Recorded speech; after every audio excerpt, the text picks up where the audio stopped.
Prime Minister Trudeau, Minister Hussein, Mr. Mayor, Alan Hughley, our councillor, and everyone for joining us here today. Welcome to Hope Living, one of 6 supportive housing residences proudly owned and operated by the Shepherds of Good Hope. My name is Deirdre Freiheit and I'm CEO of Shepherds, and we're very pleased to be partnering with the federal government and the City of Ottawa on the Rapid Housing Initiative, which allows us to undertake 2 new supportive housing projects this year. The result will be new homes for 56 individuals who are currently experiencing homelessness.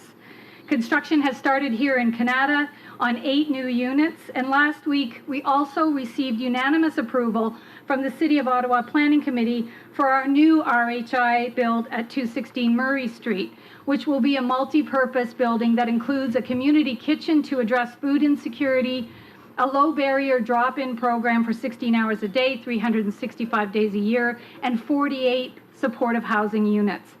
On-site supports will include psychological and physical health care, access to treatment and social services, and a welcoming place for people to be who are not always welcomed elsewhere. Both projects are desperately needed to reduce chronic homelessness in our city. And these 2 projects will add to the 42 units we recently opened at 765 Montreal Road, and 60 new units currently being built in Carlington. And that's a total of 158 new housing units to move people out of shelters and into permanent housing and homes of their own. And in addition to our current 200 supportive housing units, this means that next year we will be housing more people than will be staying in our shelter for the first time in our organization's history. At Shepherds, we're very proud to work with all levels of government and our entire community to create solutions to social challenges, improve security and quality of life for everyone, and apply our knowledge, expertise, and experience gained over decades to help end chronic homelessness. We can achieve this together. Thank you, Prime Minister. Thank you, Minister Hussein. Thank you, Mr. Mayor and Alan, and everybody who we work together. Thank you for helping us end homelessness. Thank you for offering homes, hope, and community to all. I'd like to invite the Prime Minister to speak.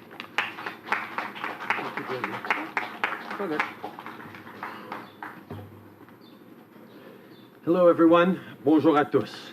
Thank you, Deirdre, for that introduction and for everything you do for the community as President and CEO of the Shepherds of Good Hope. I'm looking forward to visiting the new units that are being built here in Kanata that will allow you to help even more vulnerable people. It's great to be here with you, Minister Hussein and Mayor Watson, for this important announcement today. I'm glad Councillor Hughley can join us as well. This pandemic has laid bare gaps and inequalities in our society that we must continue to address. That includes the fact that far too many people do not have a roof over their head. And that's why we're here this afternoon. Because we know that building a safer, more resilient Canada starts by making sure that everyone has a safe place to call home. Since 2015, our government has made unprecedented investments in housing across the country. And last year, we saw that the pandemic made the need even more urgent. We saw the challenges and devastation caused by this crisis.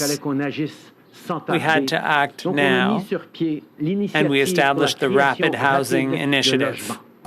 When we launched the Rapid Housing Initiative last year, we projected it would create up to 3,000 affordable housing units right across the country. Well, in March, we exceeded expectations. That number became over 4,700 new units. Well, today, we're reaching even higher. We're investing an additional $1.5 billion in the Rapid Housing Initiative for a total of over 9,200 new homes for Canadians who need it most. That means thousands of people with a safe place to stay, thousands of people for whom life will get brighter. We're doing what it takes to make sure that everyone gets a roof over their head. Today, we are investing an additional $1.5 billion to create more affordable housing for those in need.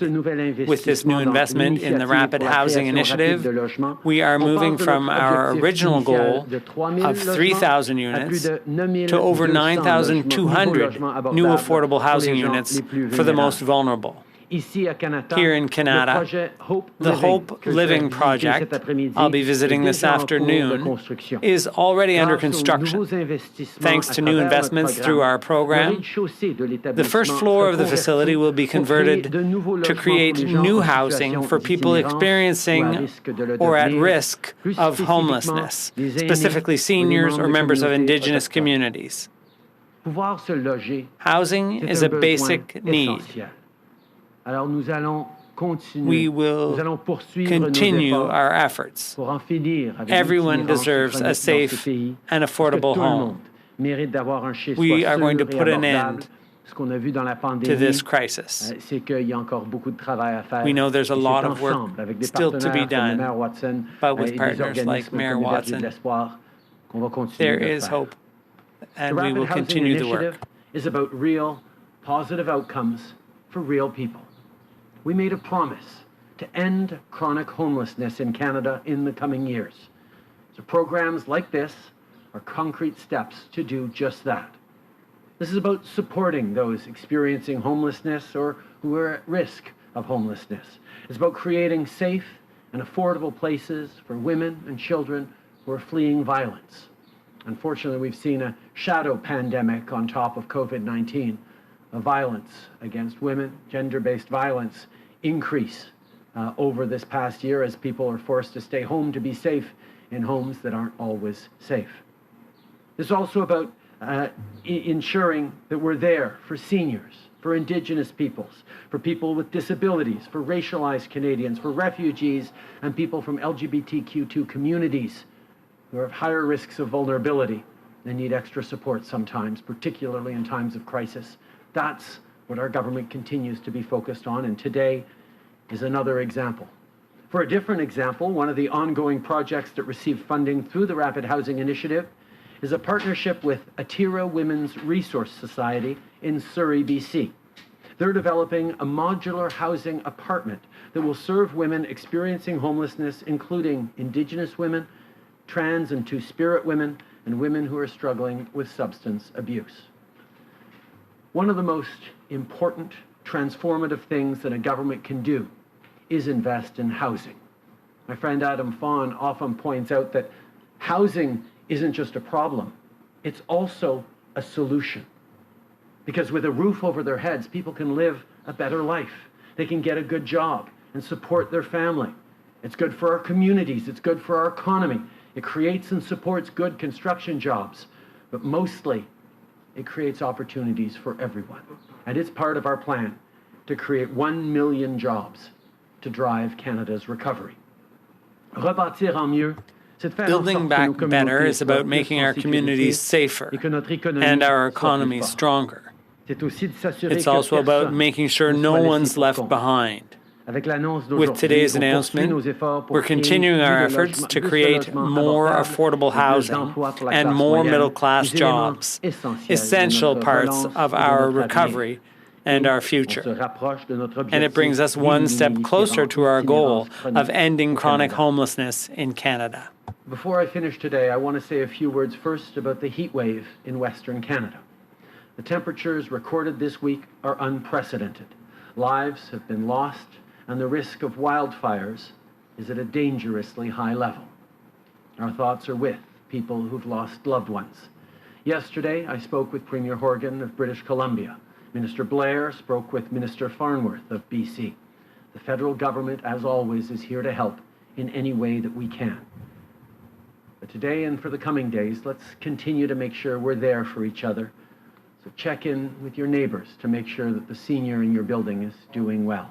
Check in with your loved ones. We've seen more and more of this type of extreme weather event in the past years. So realistically, we know that this heat wave won't be the last.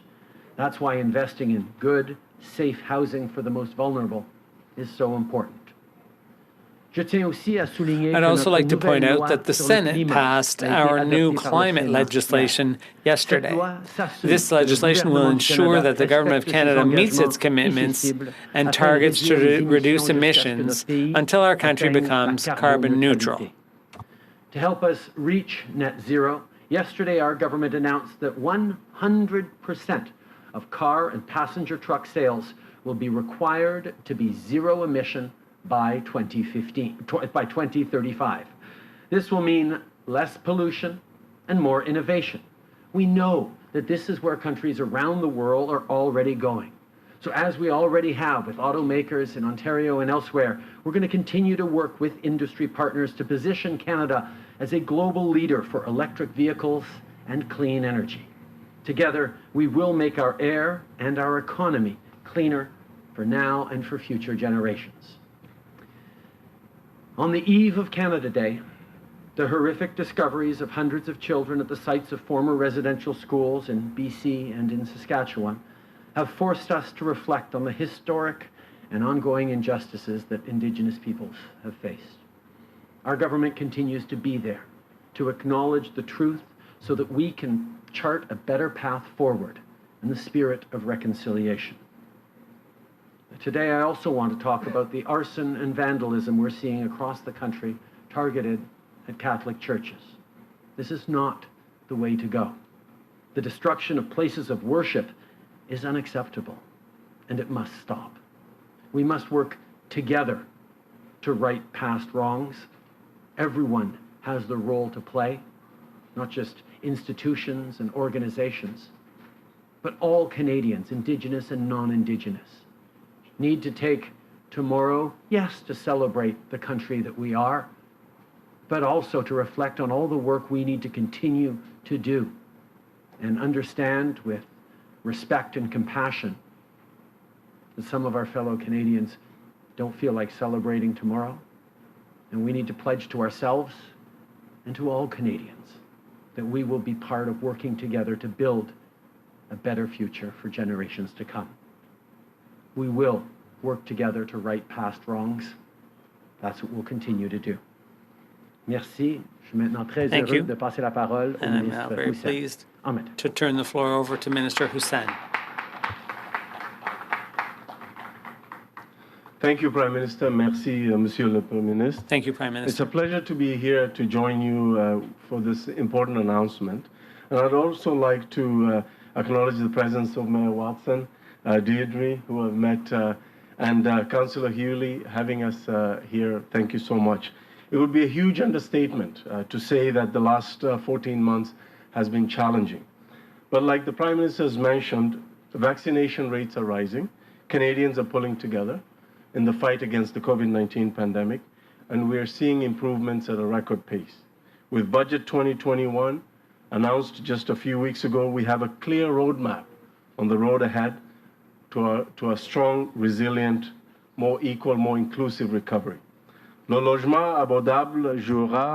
housing will play a key role in the recovery. Affordable housing will play a key role in that recovery. We know that everyone deserves to have a safe home. Many Canadians, too many Canadians, have to make an impossible choice between paying their rent and feeding their families. Between paying their rent and putting food on the table. And the pandemic has only brought out into clearer relief the problems of housing. Housing challenges, and in some cases worsened those challenges. And the reality is that the people who are most at risk during this pandemic tend to also have the most severe housing needs in Canada. These are populations such as women and children fleeing domestic violence, vulnerable seniors, and racialized Canadians, including Indigenous peoples and other vulnerable groups. Which brings us to the reason we're here today. Why we're really here today. As mentioned, our Budget 2021 proposed an additional $1.5 billion allocated for the Rapid Housing Initiative. Through the Major Cities stream, which will include a $500 million allocation, We will be providing funding directly to 30 cities right across the country to help them support vulnerable populations, including those who are homeless and those who are experiencing or at risk of experiencing homelessness.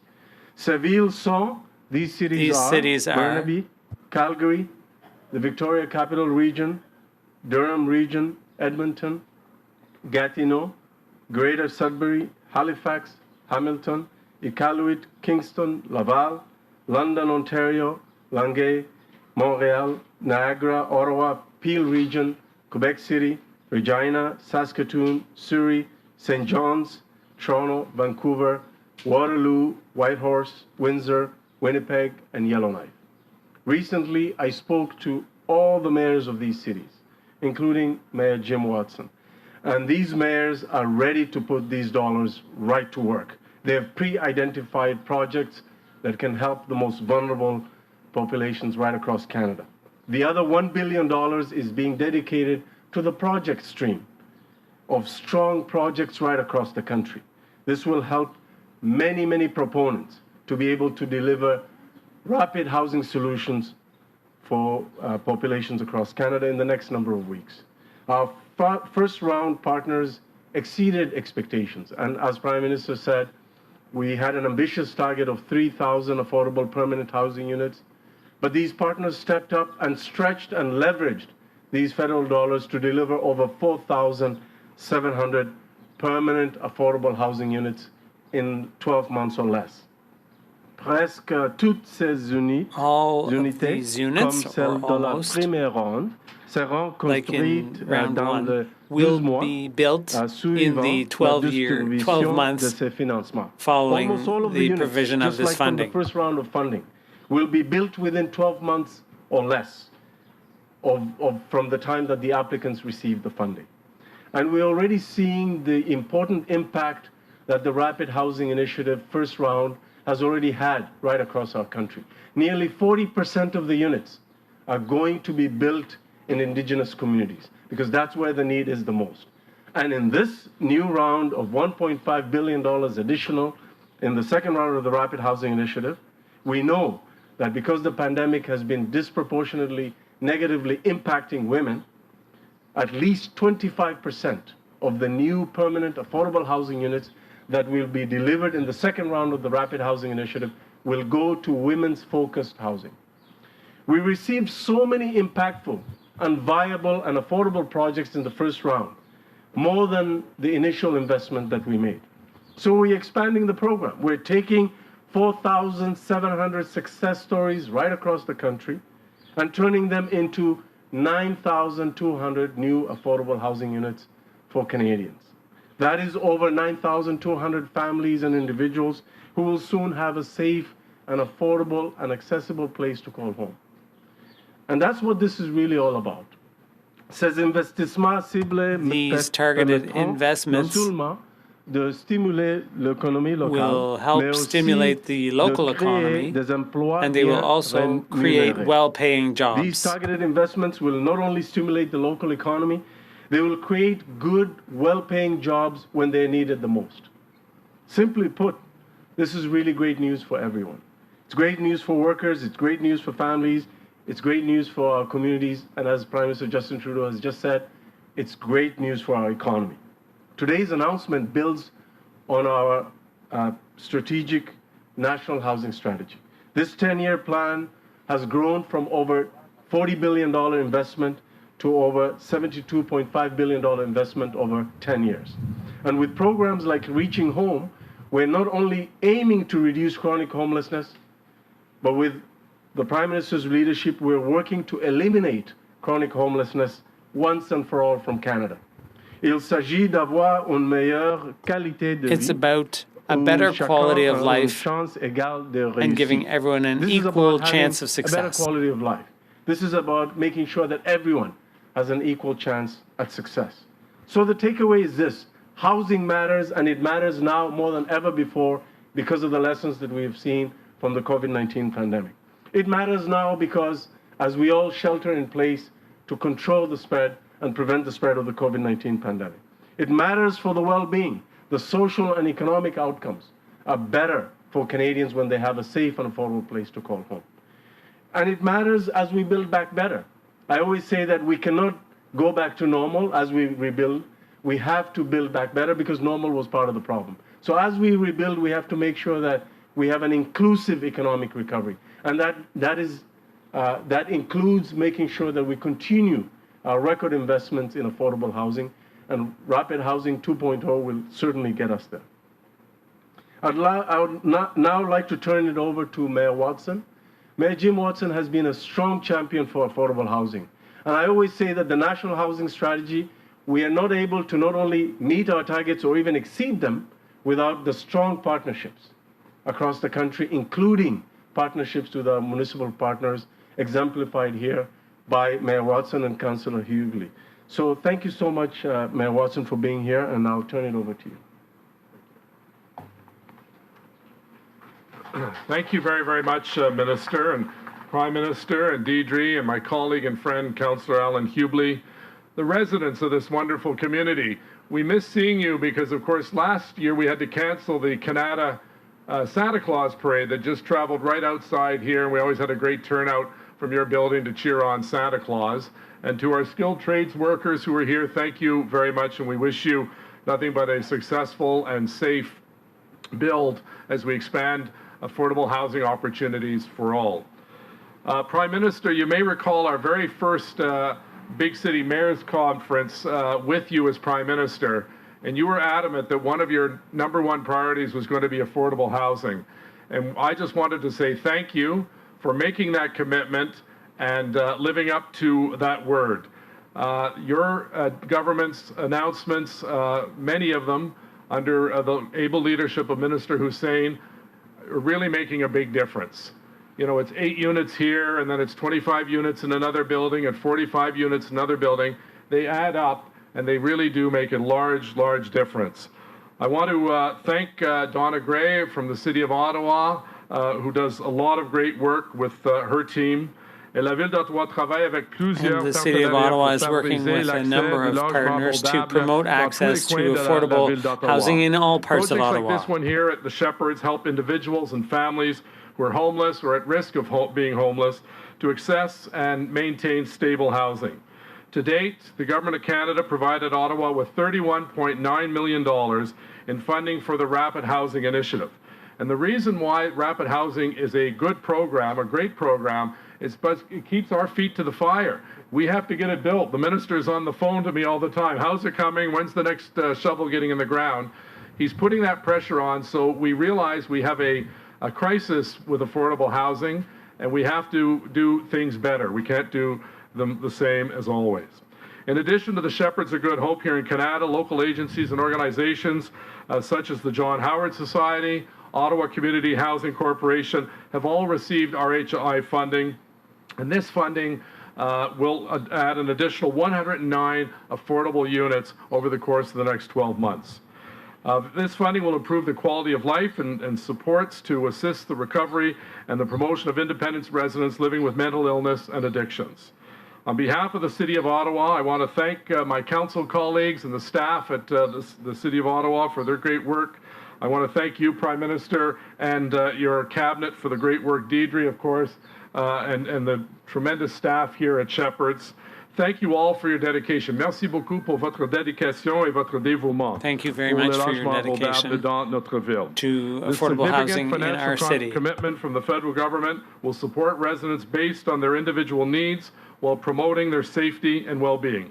And in conclusion, I just want to say this is very much an important step in our efforts to work with the federal government to ensure access to affordable housing in Ottawa and our commitment to meeting the most pressing housing needs of our residents.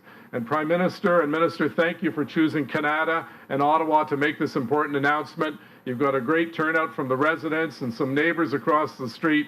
We very much appreciate you making this announcement here, and we know that these dollars are going to go a long way to helping some of our most vulnerable citizens in our most blessed country, Canada. Thank you. Merci. Thank you, Mayor Watson. Merci beaucoup, Monsieur le Maire. On va maintenant commencer la période des questions avec une question, un suivi. CBC. Hi, Prime Minister. Hannah Thibodeau from CBC National News. Hope you are well. The Kootenai chief has compared residential schools to Nazi war crimes. Is there a role for the Justice Department in ensuring people who ran these residential schools to be criminally prosecuted? I want to get a response on that, but I also want to tell you exactly what the Kootenai chief said so you know exactly. The Nazis were held accountable for their war crimes. I see no difference in locating the priests and nuns and brothers that are responsible for this mass murder for their part in their attempt of genocide on Indigenous people. I think there's no question that this terrible and shameful part of our history was not done by any one person. It was a combination of institutions, of organizations, of governments, of individuals within those institutions and governments. And it's something that we recognize with the Truth and Reconciliation Commission as a country. We needed to get answers to. We needed to share the truth and talk about reconciliation and move forward on reconciliation. But the healing of the damages, of the intergenerational trauma, of the impact of decades of institutional enforced assimilation, of ripping kids from their families, from their cultures, from their language, and submitting them to all too often horrific situations and circumstances is something for which we all have to reflect on our collective responsibility as we look to the past, but also look to today and the very real impacts that those actions of decades past have on people's lives today and on the future that we're building as a country. It's not simply about looking back and highlighting and underlining and condemning actions of the past. It's also about taking a hard look at ourselves as a country right now. The institutional intolerance, discrimination, and racism that continues. The challenges we continue to face together, and the particular challenges that Indigenous Canadians, but also racialized Canadians, Canadians from marginalized groups and communities continue to face in this, one of the very best countries in the world. And governments have the role to play, and the Justice Department no doubt will have its role to play as well, and accountability needs to be moved forward. But I think the moment we have tomorrow on Canada Day, to have real conversations with our loved ones, with our neighbors, with our friends, about what each of us can do to stand as allies to Indigenous people, to shift our own mindsets, behaviors, and supports, is what this is all about. We need to be there as partners and friends to Indigenous Canadians who have suffered for decades, who are suffering greatly with the terrible revelations of the past weeks. And we need to pledge ourselves every single day to do better. Je pense que la réflexion que nous Answer devons repeated avoir, in French. c'est que I think the thinking ces we need événements to do horribles de notre passé, is that d'avoir enlevé des these enfants terrible events in our de leur past, communauté, de leur famille, to have de children leur taken langue, from de their leur communities, culture, from their families, from their language, les and avoir from their soumis à culture, des abus, and for them la to have been négligence. subjected to abuse, Ça fait partie de neglect. notre All of notre that responsabilité is pour le part passé, of our mais c'est aussi responsibility une for the past, responsabilité présente que but nous it's avons also tous a en tant a que responsibility Canadiens. that we all have Parce que as les Canadians institutions, les today, façons de penser, because l'intolérance, those la discrimination, institutions, et oui, those le ways racisme of thinking, the discrimination, demeurent encore the aujourd'hui racism, those are all envers still les peuples with us autochtones, today, envers working les against Canadiens Indigenous people, racisés, against envers les racialized minorités Canadians, défavorisées. and against Et ça fait du disadvantaged Canada demain minorities. Tomorrow is Canada Day, and that's an opportunity for all of us to reflect on our shared responsibilities. Yes, there are institutions and organizations, there's the Department of Justice.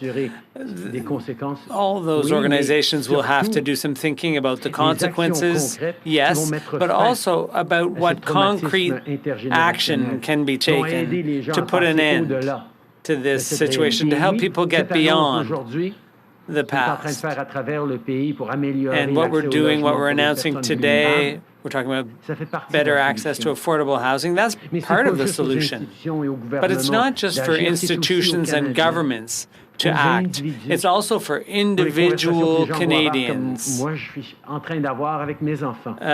People need to have the kinds of conversations that I'm having with my children right now. Are we better off canceling Canada Day because of our history of residential schools? Those are discussions we all need to have in order to process the pain and the suffering and to respect the pain and suffering of others. Yes, that will be a part of our celebrations tomorrow. It's going to be different this year.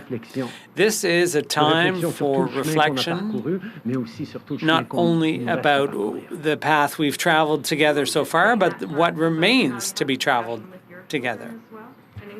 I think one of the things that is going to be a characteristic of this Canada Day is a lot of conversations that people are going to be having with their friends, with their colleagues, with their loved ones, and with their kids.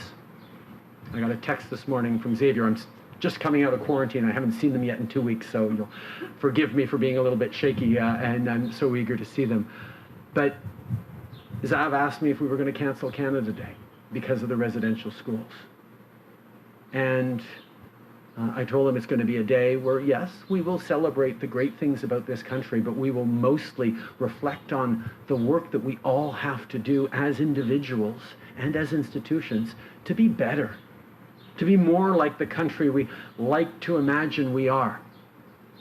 As we celebrate, whether it's Stanley Cup victories, fingers crossed, or Olympic gold medal victories, or Canada Days, or other events that make us proud to be Canadians, we have to know and not everyone is going to be celebrating tomorrow, and understanding their pain and their anger, and reflecting on that and thinking about how each of us can commit ourselves, not just by voting for a government that's willing to do it, but each of us in our daily lives can say, this is part of my problem too, my responsibility too, as a Canadian, to think about how I can bend this curve towards justice, towards reconciliation.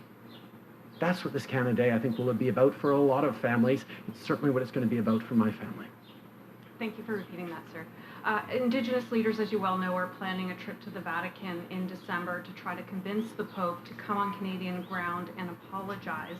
How meaningful would that apology be if there is no further action from the Church? I think the Catholic Church is in the midst of serious reflections on how it needs to move forward, how it needs to respond to not just the Indigenous people who have questions and reflections, but for Indigenous Catholics and indeed non-Indigenous Catholics across the country, like me, who are wondering and hoping that our church is going to step up and recognize its role, its responsibility, and its continued need to do more. That's what people are expecting. I think it is a good piece of news that there are going to be meetings with Indigenous leaders with His Holiness. There have been meetings in the past with popes. I really hope that this time it will lead towards the Pope coming onto Canadian soil and apologizing directly for the responsibility that the Catholic Church shares in this part of our history. Answer repeated in French. Clearly, I think this is a good thing for the Catholic Church and the Pope to meet with survivors, Indigenous survivors. There have been meetings in the past, and there will likely be others in the future, but it would be good for the Pope to come to Canada to apologize directly to Indigenous peoples for the Church's mistakes of the past and to take responsibility and offer healing and support as necessary. You talked about the HABs earlier, but that's not my first question. I'd like to come back to your legislative record. You talked about the climate legislation, but there are two other bills, the one to ban conversion therapy, which was not passed by the Senate. So I'd like to know whether you asked the Senate to process those bills. Answer: yes, we did get some important bills through, but the two remaining bills in the Senate, the one to ban conversion therapy for young LGBTQ Canadians, and the other bill to ensure that Canadian artists and creators are supported by the web giants, the digital producers. Those two bills didn't get through. And I don't think it's a coincidence. Those are the two bills that the Conservative Party was fiercely opposed to. And they slowed those bills down in the House of Commons. And of course, you have to make time for debate and questions in the House, but it was clear that the Conservatives did not want to see those two bills move ahead. We are in discussion with the Senate leadership, and we do hope that they will be able to continue their work and accelerate the process for those two bills, because young people in the LGBTQ community need protection against this barbaric practice, which is conversion therapy, and also because in a digital age, when people consume content increasingly over the internet and not just by radio or via radio or TV, we need to put in place an approach similar to what we formerly had for TV and radio to protect content made by Canadian creators. Just a point of clarification. You talked about discussions with the Senate. Has there been any commitment made on their side? And are you going to commit not to call an election until those bills get through? Answer: I think we're going to keep working with the Senate leadership to try to bring home how important those bills are to Canadians. But at the same time, we're going to continue our work delivering on assistance to Canadians for the economic recovery.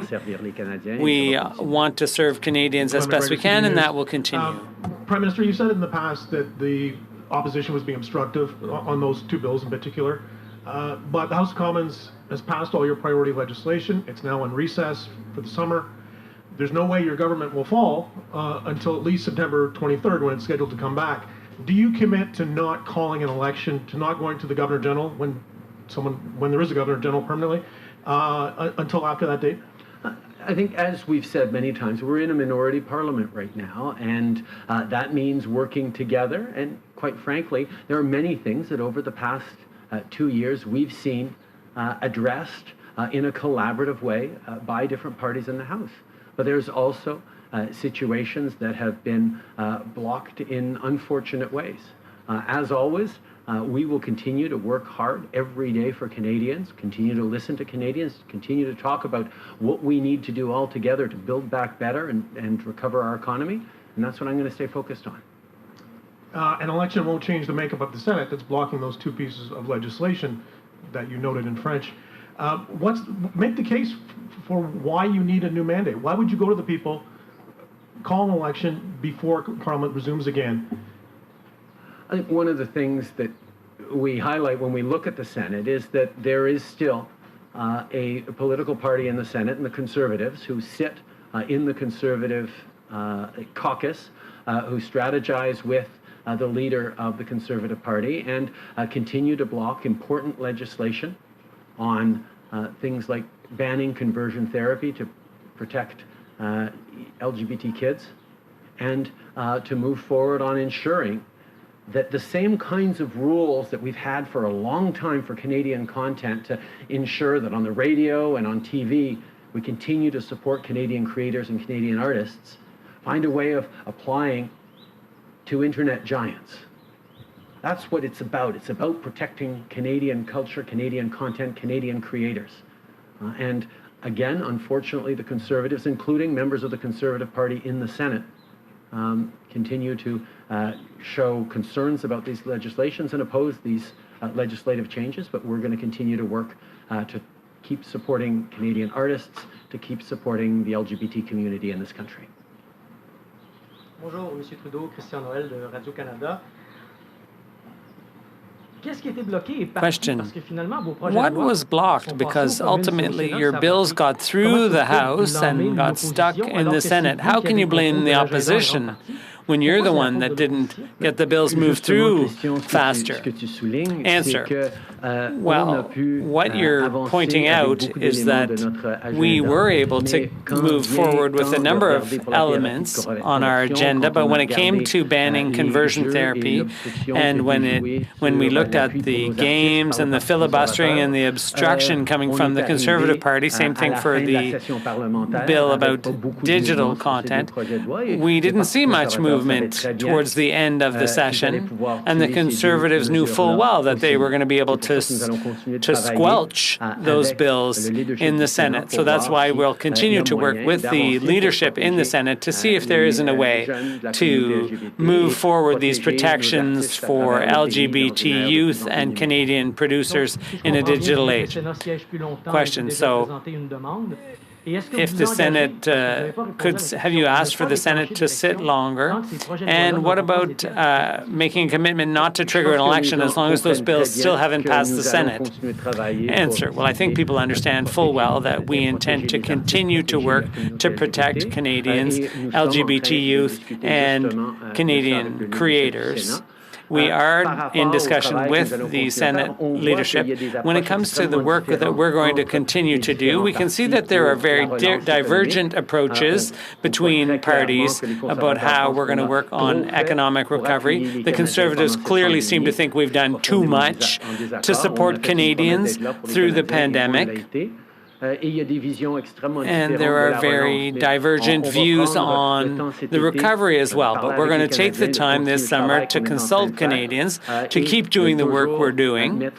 And we will always put the interests and our ability to serve Canadians well at the forefront of our decision making. You said that there may be a role for the Justice Department to play in potential criminal prosecutions of folks involved in the residential school system, nuns, priests, potentially. I'm wondering if the Justice Department has started to look into this possibility, and what, maybe you could expand on what role they might play. In this country, we have a strong separation between processes in the Justice Department and politicians' desires, so I'll have you ask those questions of the Attorney General in his office. I'm also wondering that now, the EU has placed Canadians on its safe list for non-essential travel. Isn't it time that Canada announced its plan for allowing non-essential international travelers here? We have announced that we are moving forward in a responsible and staged way on starting up travel again for fully vaccinated travelers. We're starting on July 5th. With fully vaccinated Canadians and others who currently have the right to come into Canada, to be able to do so without having to do the government-approved accommodation or even the 2-week quarantine. Once we've done that, we're going to watch carefully both the volumes increase at our airports and the safety of Canadians and the caseload around COVID-19, and we will take next steps, which we've already said will involve opening up to more travelers from around the world. But every step of the way, we're going to stay focused on doing this in a safe and responsible way can understand the impatience of various businesses and industries that want to see more tourists come. But as I've said, we will be there to continue to support industries and Canadians who are suffering because of this pandemic, as we have from the very beginning. But we are not going to compromise the safety of Canadians as we move forward in a responsible way. David Aiken, Global News. Good afternoon, Prime Minister. Good to see you out of, all cleaned up and out of quarantine there.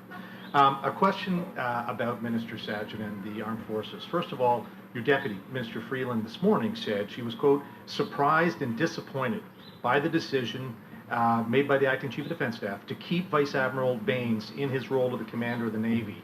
I wonder what you think about that decision.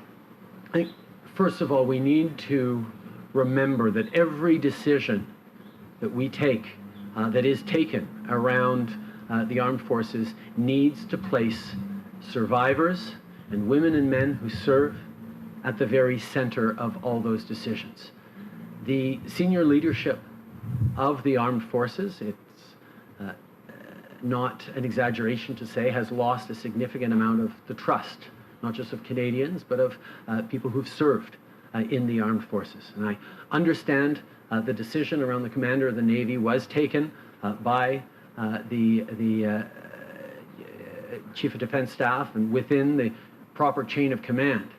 But I also know that not just the Deputy Prime Minister, but many women and people I've talked to are disappointed that this further demonstrates the work that the military and the military's leadership needs to do to regain the trust of Canadians, because there is such a deep need for real and substantive culture change and change in actions and attitudes in the military that Canadians are watching very, very carefully every decision they make. And as I mentioned, I think we have to come back to Minister Sajjan. It's pretty clear that the generals just don't have any respect for him. It may or may not be his fault, but there's clearly, they're just doing really whatever they want. And then we find out Minister Sajjan had to relieve an aide of his duties who had a history of sexual misconduct. I guess the question a lot of Canadians have is, like, how many lives does Minister Sajjan have in your cabinet? It really looks like it's time for the good of the forces to put somebody else in charge. I will remind you, David, that this was a decision taken by the Acting Chief of Defence Staff and not by the Minister or politicians. And Minister Sajjan, through his service as a police officer and as a member of the armed forces, has stood against the Old Boys Network every step of the way and has had regular challenges with them throughout his career. And as minister, continues to be dedicated to fighting discrimination and intolerance and a culture of toxicity that continues to tolerate misogyny in the military.